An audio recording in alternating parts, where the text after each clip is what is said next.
સાજિશ. લેખક કનુ ભગદેવ. પ્રકરણ 2. અજીત મર્ચન્ટનું ખૂન.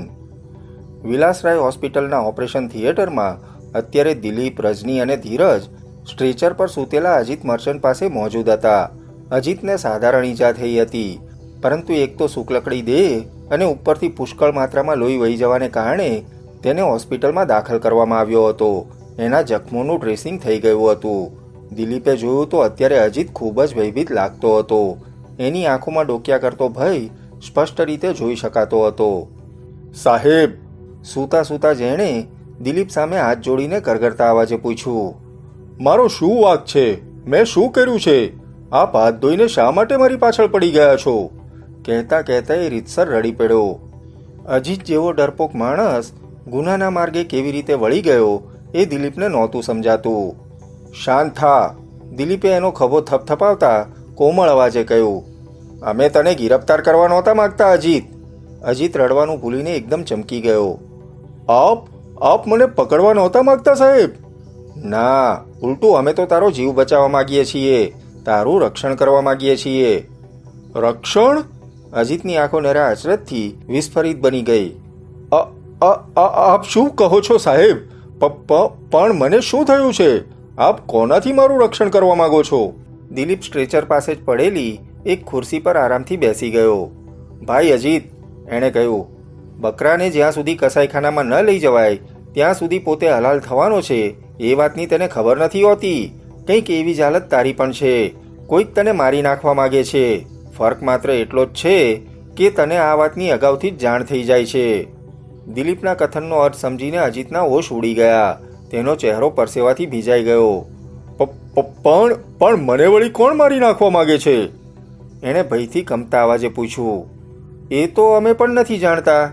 અજીત ફરીથી ચમક્યો. એનું આશ્ચર્ય પ્રત્યેક પળે વધતું જતું હતું. સાહેબ, એ વ્યાકુળ અવાજે બોલ્યો, આપને જ ખૂનીની કંઈ ખબર નથી તો પછી કોઈક મને મારી નાખવા માગે છે એ વાત આપ આટલી ખાતરીથી કેવી રીતે કહી શકો છો? તારા એ સવાલનો જવાબ પણ છે મારી પાસે. દિલીપે રજનીને કશોક સંકેત કર્યો. રજનીએ તરત જ પોતાના જાકીટના ગજવામાંથી 7 અલગ અલગ અખબારોના કટિંગ કાઢીને અજીત સામે મૂક્યા. આ કટિંગો બહુરૂપી ખૂની સાથે સંબંધિત સમાચારોના હતા અને તેમાં ખૂનીનો શિકાર બનેલા બધા અપરાધીઓના ફોટા છપાયેલા હતા. અજીત, દિલીપે અખબારમાં છપાયેલા ફોટા તેને બતાવતા બોલ્યો, ધ્યાનથી આ ફોટા જો અને મને કહે કે તું આ બધા શખ્સોને અગાઉ ક્યારેય મળ્યો છો?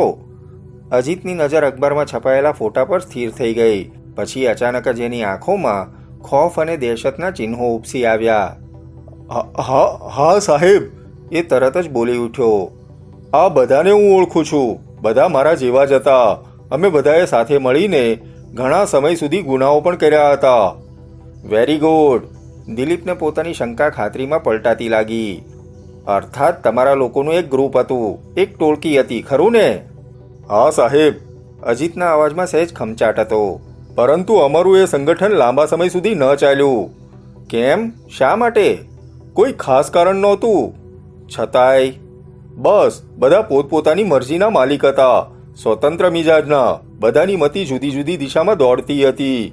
સૌને પોતપોતાની દુનિયા હતી, પોતપોતાના સપના હતા. આ પરિસ્થિતિમાં કોઈ પણ સંગઠન કેટલા સમય સુધી ટકે? હા. દિલીપે એક ઊંડો શ્વાસ ખેંચ્યો. પછી પૂછ્યું, આ 7 જણા અત્યારે ક્યાં છે એની તને ખબર છે? ના, મને ક્યાંથી ખબર હોય? હશે ક્યાંક પોતપોતાનામાં મસ્ત, મોજ મસ્તીમાં ડૂબેલા હશે. આ બધાને મળ્યાને પણ મને ઘણો સમય થઈ ગયો છે. ઘણો સમય થઈ ગયો છે એટલા માટે જ તું કદાચ તેમના વિશે આવી વાત કરે છે. એટલે? અજીતે ચમકીને પૂછ્યું. એ નર્યા અચરજથી દિલીપ સામે જોવા લાગ્યો. તારી જાણ માટે સાંભળી લે. દિલીપ એક એક શબ્દ પર ભાર મૂકતા બોલ્યો, આ 7માંથી એકેય અત્યારે આ દુનિયામાં હયાત નથી. 7 જણા માર્યા ગયા છે. દિલીપનું કથન સાંભળીને અજીતને આશ્ચર્યનો એક વધુ ધક્કો લાગ્યો. એ સ્ટ્રેચર પર બેઠો થઈ ગયો. આપ શું કહો છો સાહેબ? હું સાચું જ કહું છું, દિલીપે જવાબ આપતા કહ્યું. જો તું નિયમિત અખબાર વાંચતો હોત તો તને ખબર પડી ગઈ હોત કે તારા ભૂતપૂર્વ સાથીદારોને કોઈકે એક એક કરીને મોતને ઘાટ ઉતારી દીધા છે. કોણે? સવાલ પૂછતી વખતે અજીતના ચહેરા પર ધરતીકંપના હાવભાવ છવાઈ ગયા હતા. ખૂની કોણ છે એની તો હજુ સુધી અમને પણ ખબર નથી પડી. દિલીપ ગંભીર અવાજે બોલ્યો. અલબત્ત એટલું હું જરૂર દાવા સાથે કહું છું કે સાતેયના ખૂન કોઈ એક જ માણસે કર્યા છે, કારણ કે ખૂન થયા પછી દરેક ઘટના સ્થળેથી ગંજીપાનાના ગુલામ બેગમ બાદશાહના પ્લાસ્ટિકના 3 પાના મળી આવ્યા છે. પોલીસ ફાઇલમાં એ ખૂનીને બહુરૂપી ખૂનીનું નામ આપવામાં આવ્યું છે. બહુ વિચિત્ર નામ છે, અજીત સ્વાગત બબડ્યો. નામ જરૂર વિચિત્ર છે, પણ નામની માફક એ પોતે પણ વિચિત્ર નથી. એનો શિકાર તેના હાથમાંથી ક્યારેય નથી બચી શકતો, અને બહુરૂપી ખૂનીનું હવે પછીનું નિશાન તું છો એવી અમને શંકા છે. શું? અજીત હેબત ખાઈને ઉછળી પડ્યો. હું સાચું જ કહું છું. પણ એ મારું ખૂન શા માટે કરશે? મેં એનું શું બગાડ્યું છે? તે તથા તારા માર્યા ગયેલા સાથીદારોએ એનું શું બગાડ્યું છે એ તો તમે લોકો જ વધુ સારી રીતે જાણતા હશો. પરંતુ એટલું હું જરૂર કહીશ કે જો બહુરૂપી ખૂની આ વખતે તને મારી નાખવા માંગતો હશે તો અમે વધુ સહેલાઈથી એના સુધી પહોંચી શકીએ તેમ છીએ. કેવી રીતે? દીવા જેવી સ્પષ્ટ વાત છે. તને મોતને ઘાટ ઉતારવા માટે બહુરૂપી ખૂની તારા સુધી પહોંચવાનો પ્રયાસ કરશે, પરંતુ અમારી ચાંપતી નજર તારા પર છે એટલે આ વખતે ચોક્કસ જ તે અમારી જાળમાં ફસાઈ જશે. આનો અર્થ એ થયો કે? દિલીપની વાત સાંભળીને અજીતનું કાળજું મોંમાં આવી ગયું. તમે લોકો સિંહનો શિકાર કરવા માટે બકરી તરીકે મારો ઉપયોગ કરવા માંગો છો. સિંહના શિકાર માટે જેમ માછડા સાથે બકરીને બાંધવામાં આવે છે એ જ રીતે મને પણ બાંધવા માંગો છો. તારે જે માનવું હોય તે માન, કંઈ પણ માની લેવાની તને પૂરેપૂરી છૂટ છે. પરંતુ મારી એક વાત બરાબર કાન ખોલીને સાંભળી લે. જ્યાં સુધી તું કાયદાના કબજામાં છો ત્યાં સુધી સંપૂર્ણ રીતે સલામત છો. બહુરૂપી ખૂની કદાચ તારા સુધી પહોંચશે તો પણ તારું કશુંય નહીં બગાડી શકે. હવે તું આરામ કર, અમારે હજુ તારા રક્ષણની વ્યવસ્થા પણ કરવાની છે. અજીત ધીમેથી માથું હલાવીને રહી ગયો. દિલીપ ધીરજ તથા રજની સાથે ઓપરેશન થિયેટરમાંથી બહાર નીકળ્યો. ત્યારબાદ એણે તાબડતોબ અમુક પગલાં ભર્યા. અજીતના રક્ષણમાં તે કોઈ જાતની બેદરકારી રાખવા નહોતો માગતો. સૌથી પહેલાં તે જે ડૉક્ટરના હાથમાં અજીતનો કેસ હતો તેને મળ્યો. ડૉક્ટરના મત મુજબ અજીતને 2-3 દિવસ હોસ્પિટલમાં રાખવો જરૂરી હતો. દિલીપ પણ એમ જ ઈચ્છતો હતો. જો અજીતને CIDના હેડક્વાર્ટરમાં રાખવામાં આવે તો ત્યાં એના પર બહુરૂપી ખૂની દ્વારા હુમલો થવાની શક્યતા નહીવત હતી. ખૂની કોઈ પણ સંજોગોમાં આવું જોખમ ખેડે તેમ નહોતો, એટલે તેને સપડાવવા માટે અજીતને હોસ્પિટલમાં જ રાખવો પડે તેમ હતો. હોસ્પિટલ જેવા જાહેર સ્થળે તે અજીતને મોતને ઘાટ ઉતારવા માટે ચોક્કસ પ્રયાસ કરી શકે તેમ હતો. ત્યારબાદ અજીતને એ ત્રણેયની દેખરેખ હેઠળ પહેલા માળના એક રૂમમાં લઈ જવાયો. રૂમ એક ખૂણામાં હતો અને સલામતીની દ્રષ્ટિએ દરેક રીતે યોગ્ય હતો. આ ઉપરાંત દિલીપે ફોન કરીને CIDના 6 એજન્ટોને ત્યાં બોલાવીને જુદી જુદી જગ્યાએ ગોઠવી દીધા. જેમ કે 2 જણ જાણે કોઈ દર્દીના સગા હોય એ રીતે લોબીમાં પડેલી બેન્ચો પર બેસી ગયા. 1 જણ સ્વીપરના રૂપમાં સાફસૂફી કરવા લાગ્યો. 2 જણ નર્સિંગ સ્ટાફના મેમ્બર બની ગયા, જ્યારે 1 જણે વોર્ડબોયની જવાબદારી સંભાળી લીધી. આ સિવાય રજની નર્સ અને ધીરજ ડૉક્ટર બની ગયા, જ્યારે દિલીપ પોતાના પૂર્વ પરિચિત ડ્રેસમાં જ રહ્યો. અલબત્ત માથા પરથી હેટ એણે કાઢી નાખી હતી. કહેવાનું તાત્પર્ય એટલું જ કે અજીત જે રૂમમાં હતો એની ફરતે CIDનો લોખંડી ચક્રવ્યૂહ ઘડાઈ ગયો હતો અને તેમની નજરે ચડ્યા વગર માણસ તો ઠીક, ચકલું અંદર જઈ શકે તેમ નહોતું. તેઓ બસ હવે ખૂનીની જ રાહ જોતા હતા. બીજી તરફ રૂમમાં મોજૂદ અજીતની હાલત એકદમ ખરાબ હતી. જરા સરખો પગરવ થતાં જ તે ભયથી ઉછળી પડતો હતો. ખૂની આવી ગયો છે એવું તેને લાગતું હતું. રૂમની બંને બારીઓ અંદરથી બંધ હતી. માત્ર લોબી તરફનો એક દરવાજો ઉઘાડો હતો અને લોબીમાં જુદા જુદા વેશમાં CIDના એજન્ટો ગોઠવાઈ ગયા હતા. તું આરામથી સૂઈ રહે, રૂમમાં નર્સના રૂપમાં મોજૂદ રજનીએ તેને આશ્વાસન આપતા કહ્યું. તારા રક્ષણ માટે અમે અહીં છીએ. અમારી હાજરીમાં તારા પર ઊની આંચ પણ આવે તેમ નથી. ન, અજીત ભયથી કાપતા અવાજે બોલ્યો. તમે લોકો ગમે તે કરો, પણ બહુરૂપી ખૂની અહીં આવીને મને મારી નાખશે. જે રીતે એણે મારા સાથીદારોને માર્યા છે એ જ રીતે મને પણ મોતને ઘાટ ઉતારી દેશે. આ તારો વહેમ છે અજીત? ના, કોઈ વહેમ નથી, અજીતે તીવ્ર અવાજે વિરોધ કર્યો. તમે જોઈ લેજો, એ આવશે. આવી પોતાનું કામ પતાવીને ચાલ્યો પણ જશે અને તમે લોકો એનું કશોય નહીં બગાડી શકો. બેવકૂફ માણસ, રજની કર્કશ અવાજે બોલી. તારા રક્ષણ માટે કેપ્ટન દિલીપ પોતે અહીં હાજર છે. એના જેવો આંતરરાષ્ટ્રીય દરજ્જાનો જાસૂસ આ જાતના કેસમાં આટલો રસ લે છે એવો આ પહેલો પ્રસંગ છે. દિલીપની ગોઠવેલી જાળને ISI તથા CIA જેવી શક્તિશાળી જાસૂસી સંસ્થાઓ પણ નથી તોડી શકતી. તો બહુરૂપી ખૂની તો એક સાધારણ અપરાધી છે. તું જોજે, એ અહીં આવશે કે તરત સપડાઈ જશે. છતાંય મને ડર લાગે છે, અજીતે નંખાઈ ગયેલા અવાજે કહ્યું. ચિંતા કરવાની જરૂર નથી. હવે હું જાઉં છું. કંઈ કામ હોય તો બેલ વગાડજે, હું આવી જઈશ. અજીતે ધીમેથી માથું હલાવ્યું. એનો ભય હજુ ઓછો નહોતો થયો. રજની બંને બારીના પડદા ઢાંકીને રૂમમાંથી બહાર નીકળી ગઈ. એ જ સાંજે એક સનસનાટીભર્યો બનાવ બન્યો. સાંજે 6 વાગ્યે રૂટીન ચેકઅપ માટે એક ડૉક્ટર અજીતના રૂમ તરફ આગળ વધ્યો. એની સાથે એક નર્સ પણ હતી. એ બંને દિલીપ તથા અન્ય CID એજન્ટો સામેથી પસાર થઈને રૂમમાં પ્રવેશ્યા. કેમ છે હવે? ડૉક્ટરે અજીતનો હાથ પકડતા સ્મિત સહ પૂછ્યું. અજીત જવાબ આપ્યા વગર ચૂપચાપ એક ટીશે ડૉક્ટરના ચહેરા સામે તાકી રહ્યો. ત્યારબાદ ડૉક્ટરે ધબકારા તપાસવા માટે સ્ટેથોસ્કોપ કાનમાં ભરાવ્યું. ના! એકદમ અજીતે જોરથી બરાડો પાડ્યો. બચાવો! બચાવો! ચીસ પાડ્યા પછી તે તરત જ પલંગ પર બેઠો થઈ ગયો. એની આ વર્તણૂકથી ડૉક્ટર બાપડો એકદમ ડઘાઈ ગયો. નર્સ પણ બિચારી એપતાઈને 2 ડગલા પાછળ ખસી ગઈ. આ મને મારી નાખશે! અજીત હજુ પણ જોરથી બૂમ પાડતો હતો. આ ડૉક્ટર નહીં, પણ બહુરૂપી ખૂની છે. બચાવો! બચાવો! અજીતની તપાસ માટે આવેલા ડૉક્ટરના હોશ ઉડી ગયા. આ તું શું બકે છે? એ ડઘાઈને બોલી ઉઠ્યો. એ જ વખતે હાથમાં રિવોલ્વર ચમકાવતા દિલીપ, રજની, ધીરજ તથા અન્ય CID એજન્ટો આંધીની જેમ રૂમમાં ઘૂસી આવ્યા અને આવતા વેત તેમણે અજીતને ચારે તરફથી ઘેરી લીધો. આ બહુરૂપી ખૂની છે! અજીત ભયનો માર્યો લગભગ બૂમ પાડતો હતો. આ મને મારી નાખવા માટે અહીં આવ્યો છે. મિસ્ટર દિલીપ, પકડો એને! વાત પૂરી કર્યા બાદ એ ઠેકડો મારીને પલંગ પરથી નીચે ઉતર્યો અને દિલીપની પાછળ છુપાઈ ગયો. એનો સમગ્ર દેહ હિસ્ટીરિયાના રોગીની જેમ કંપતો હતો. એની આંખોના ડોળા ચકળવકળ થતા હતા. જ્યારે અજીતની વાત સાંભળીને ડૉક્ટરનો ચહેરો પરસેવાથી ભીંજાઈ ગયો હતો. આ શું ગાંડપણ આદર્યું છે અજીત? દિલીપે અજીતને ઠપકો આપતા કર્કશ અવાજે કહ્યું. આ ડૉક્ટર ત્રિવેદી છે. ના! અજીતની આંખોમાં મોત નાચતું હતું. આ ખૂની છે, બહુરૂપી ખૂની. એ ડૉક્ટરનું રૂપ ધારણ કરીને મને મારવા આવ્યો છે. એ મને મારી નાખશે. મને બચાવો મિસ્ટર દિલીપ! બેવકૂફ માણસ! દિલીપે અજીતને ખેંચીને પોતાની આગળ કર્યો. તારું માથું ભમી ગયું લાગે છે. હું કહું છું કે આ અહીંના ડૉક્ટર ત્રિવેદી છે. શોરબકોર સાંભળીને હોસ્પિટલના સ્ટાફના પણ કેટલાક માણસો ત્યાં દોડી આવ્યા હતા. આમને પૂછ! દિલીપે સ્ટાફના કર્મચારીઓ સામે આંગળી ચીંધી. આ બધા તેમને ઓળખે છે. આ ડૉક્ટર ત્રિવેદી જ છે. પૂછ આમને! અજીતની ધીરજનો પ્યાલો છલકાઈ ગયો. એકાએક તે દિલીપને વળગીને ધ્રુસકે રડી પડ્યો.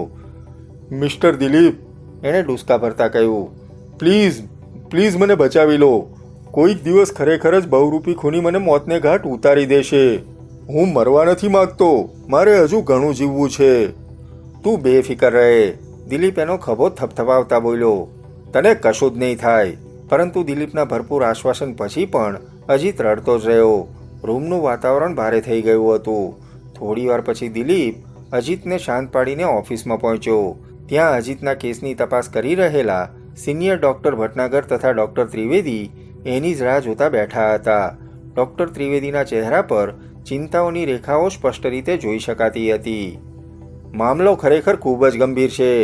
દિલીપ ખુરશી પર બેઠો કે તરત જ ડૉક્ટર ત્રિવેદીએ કહ્યું, this is the case of phobia. અજીતના દિલો દિમાગમાં બહુરૂપી ખૂનીનો ભય ઘર કરી ગયો છે. અજીત અનહદ ડરી ગયો છે. એમાં તો શંકાને કોઈ સ્થાન નથી. ડૉક્ટર ભટનાગર ત્રિવેદીની વાતને સમર્થન આપતા બોલ્યા. મોતનો ભય અજીતને એટલી હદ સુધી ઘેરી વળ્યો છે કે તેને દરેક માણસમાં બહુરૂપી ખૂનીના જ દર્શન થાય છે. આ સ્થિતિ તો ખૂબ જ ખતરનાક કહેવાય ભટનાગર સાહેબ, દિલીપે ગંભીર અવાજે કહ્યું. હા, આ વાત અમે પણ સમજીએ છીએ, પરંતુ અમે કશું જ કરી શકીએ તેમ નથી. બલકે આ કથિત બહુરૂપી ખૂનીના ખોફમાં અજીત કોઈ ન ભરવાનું પગલું ભરી બેસશે એવો મને તો ભય લાગે છે. કઈ જાતનું પગલું? દિલીપે ચમકીને પૂછ્યું. આ બાબતમાં હાલ તુરંત ખાતરીપૂર્વક કશું કહી શકાય તેમ નથી. ફોબિયાનો દર્દી ગમે ત્યારે કંઈ પણ કરી શકે છે.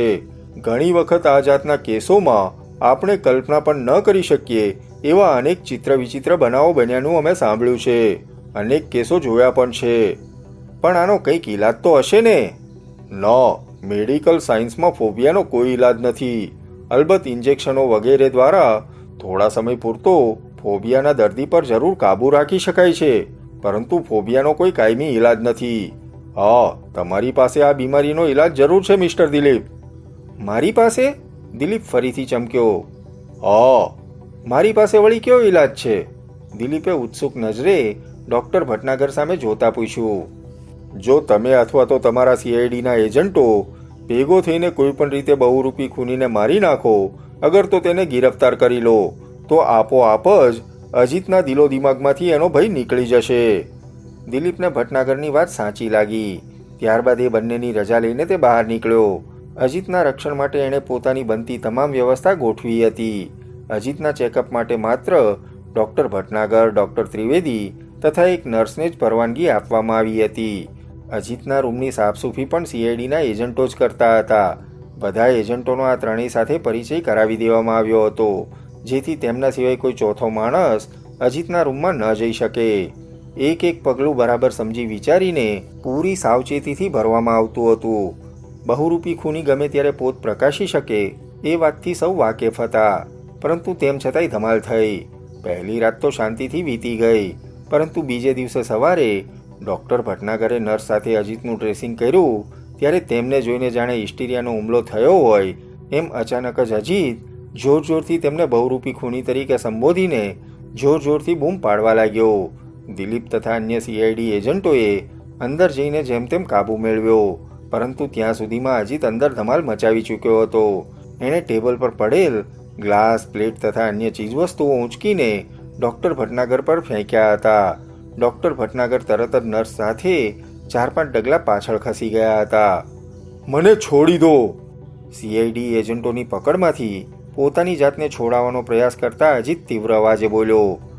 એ બહુરૂપી ખૂની છે, મને મારી નાખવા માટે આવ્યો છે. મગજ ઠેકાણે રાખ! દિલીપે અજીતના ખભા પકડીને તેને હચમચાવતા તીવ્ર અવાજે કહ્યું. અહીં કોઈ બહુરૂપી ખૂની નથી. ના મિસ્ટર દિલીપ! ભયથી બેબાકળો અજીત જાણે કે ખરેખર પોતાના મગજ પરથી કંટ્રોલ ગુમાવી બેઠો હતો. એ બહુરૂપી ખૂની જ હતો. તે ડૉક્ટરનું રૂપ ધારણ કરીને મને મોતને ઘાટ ઉતારવા માટે આવ્યો હતો. એ બહુરૂપી ખૂની નહીં પણ ડૉક્ટર ભટનાગર છે, રજની કર્કશ અવાજે બોલી. મગજ ઠેકાણે રાખીને ધ્યાનથી જો! દિલીપ જોરથી તાડુક્યો. આ ડૉક્ટર ભટનાગર જ છે. અજીત પોતાના ઉખડેલા શ્વાસ પર કાબૂ મેળવવાનો પ્રયાસ કરતો આંખો પટપટાવીને ડૉક્ટર ભટનાગર સામે જોવા લાગ્યો. અત્યારે એની હાલત કોઈ પાગલ જેવી જ હતી. લે, પાણી પી લે! ધીરજે આગળ વધીને એના હાથમાં પાણીનો ગ્લાસ મૂક્યો. અજીતે એક શ્વાસે ગ્લાસ મોંએ માંડીને ખાલી કરી નાખ્યો. શાંતિ રાખ અજીત! દિલીપ એને સમજાવતા બોલ્યો. મેં તને કેટલી વખત કહ્યું છે કે અમે છીએ ત્યાં સુધી બહુરૂપી ખૂની તારો વાળ સુદ્ધા વાંકો નહીં કરી શકે. છતાંય મને ડર લાગે છે સાહેબ! અજીતે રડમસ અવાજે કહ્યું. ખૂની ડૉક્ટરના રૂપમાં આવીને મને મારી નાખશે એવું મને લાગે છે. આ તારો વહેમ છે. ચાલ હવે ચૂપચાપ ડ્રેસિંગ કરાવી લે. અજીત પલંગ પર બેસી ગયો. ડૉક્ટર તથા નર્સ આગળ વધીને તેનું ડ્રેસિંગ કરવા લાગ્યા. દિલીપ પોતાના સાથીદારો સાથે રૂમમાંથી બહાર નીકળી ગયો, પરંતુ ઘણી સમજાવટ અને અથાગ મહેનત પછી પણ અજીતની હાલત બગડતી જતી હતી. બપોરે એણે ફરીથી મગજ પરથી કંટ્રોલ ગુમાવ્યો. ડૉક્ટરના વેશમાં સજ્જ થયેલો ધીરજ ખબર અંતર પૂછવા માટે અજીતના રૂમમાં પ્રવેશ્યો કે તરત જ એણે એક પછી એક ચીજવસ્તુઓ ઊંચકીને તેના પર ફેંકવા માંડી. એટલું જ નહીં, બહુરૂપી ખૂની આવ્યો એમ કહીને જોર જોરથી બરાડા પણ નાખવા લાગ્યો. દિલીપ વગેરે અંદર પહોંચીને માંડ માંડ એના પર કાબૂ મેળવ્યો. અજીતના ગાંડપણની આ ચરમસીમા હતી એમ કહીએ તો પણ અતિશયોક્તિ નહીં ગણાય. બધાની ચિંતા એકદમ વધી ગઈ. આ માણસનો ફોબિયા ઘટવાને બદલે ઉલટું વધતો જ જાય છે. પોતાની ચેમ્બરમાં બેઠેલા ડૉક્ટર ભટનાગરે દિલીપ સામે જોતા ગંભીર અવાજે કહ્યું. બલકે અત્યારે મેં એક બીજી વાતની પણ ખાસ નોંધ લીધી છે. અજીત ડૉક્ટરના વેશમાં જે કોઈને જુએ છે એને જ તે બહુરૂપી ખૂની સમજી બેસે છે. ઓહ, તો ખૂની ડૉક્ટરના રૂપમાં આવશે એવું એને લાગે છે ખરું ને? હા, પરંતુ ખૂની ડૉક્ટરના જ વેશમાં આવે એ કંઈ જરૂરી નથી. તે કોઈ બીજા વેશમાં પણ આવી શકે છે. તમારી વાત સાથે હું સંપૂર્ણ રીતે સહમત છું મિસ્ટર દિલીપ. ડોક્ટર ભટનાગર ધીમેથી માથું હલાવતા બોલ્યો. પરંતુ ફોબિયાના દર્દીની આ તો મોટી કમજોરી છે. સૌથી પહેલા તો હું તમને આ રોગની થોડી માહિતી આપું છું. ફોબિયા એટલે તર્કરહિત ભય, અકારણ પેદા થતો ડર. ફોબિયાના પણ ઘણા પ્રકાર છે. સામાન્ય પ્રકારના ફોબિયામાં માણસ જાહેરમાં કશુંક બોલવામાં અકળામણ, બેચેની કે ડર અનુભવતો હોય તેને પરફોર્મન્સ એન્ઝાયટી કહે છે. મારો અભિનય કે વક્તવ્ય સફળ થશે કે કેમ એની ઉપાધિ સતાવતા ભયને પરફોર્મન્સ એન્ઝાયટી તરીકે ઓળખવામાં આવે છે. બીજો છે એક્રોફોબિયા એટલે કે ઊંચા સ્થાનોનો ડર. આ ડરને લીધે વર્ટિગોની બીમારી શરૂ થાય છે અને વ્યક્તિ સમતોલન ખોઈ બેસે છે. બહુ ઊંચેથી નીચે જોતા વ્યક્તિને નીચે પડી જવાનો ડર લાગે છે. ત્રીજો ક્લોસ્ટ્રોફોબિયા એટલે કે બંધિયાર જગ્યાનો ડર. આ જાતના દર્દીને ટ્રેન કે બસની ગીર્દી, સાંકડા ટોયલેટ કે બાથરૂમમાં ગભરામણ થવા લાગે છે, પરસેવો વળે છે, શ્વાસ ચડે છે, હૃદયના ધબકારા વધી જાય છે, ઉબકા આવે છે અને ચક્કર ચડે છે. ચોથો છે સોશિયલ ફોબિયા એટલે કે સમાજનો ડર. આ જાતના દર્દીને સામાજિક મેળાવડા વખતે કોઈ પોતાની ટીકા કે નિંદા કરશે તેનો ડર સતાવે છે. ઘણાને લોકો મજાક ઉડાવે કે મશ્કરી કરે તે ગમતું નથી. આવા લોકોને બીજાના દેખતા ખાવા પીવામાં પણ ડર લાગે છે. ફોબિયાનો પાંચમો પ્રકાર છે એગોરાફોબિયા અર્થાત બજારનો કે ખુલ્લી જગ્યાનો ડર.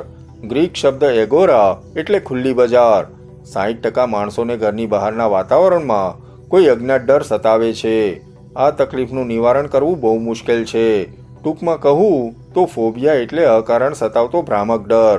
પરંતુ માનવીને કોઈકને કોઈક ભય જરૂર સતાવે છે. કોઈક અંધારાથી ડરે છે તો કોઈ પાણીથી, કોઈક ઊંચાઈથી ડરે છે તો કોઈક ઊંડી ખીણથી. અજીતના કેસને લાગે વળગે છે ત્યાં સુધી તેને ડોક્ટરનો ફોબિયા થઈ ગયો છે. ખૂની ડોક્ટરનો વેશ ધારણ કરીને આવશે એ વાત સંપૂર્ણ રીતે એના દિલો દિમાગમાં છવાઈ ગઈ છે અને હવે તે સહેલાઈથી નીકળશે પણ નહીં. હા, દિલીપના ગળામાંથી ઊંકાર નીકળ્યો.